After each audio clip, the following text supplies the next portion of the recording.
way naxariis badan tahay maxaa af Ingiriisi lagu dhahaa? She is very kind. She's very kind. Wuu xoog badan yahay maxaa af Ingiriisi lagu dhahaa? He is very strong. He's very strong. Kubad ayuu ciyaaraa maxaa af Ingiriisi lagu dhahaa? He plays football.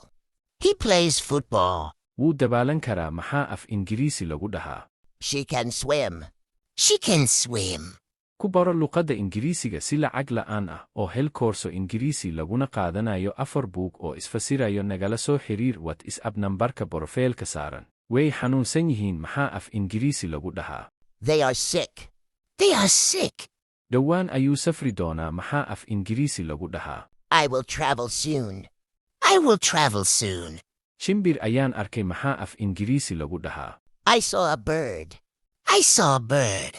Lacag ayaan heystaa maxaa af Ingiriisi lagu dhahaa? Ku soo qor kommentiga sidoo kale casharka laag saar siina sheer garay mahadsanid.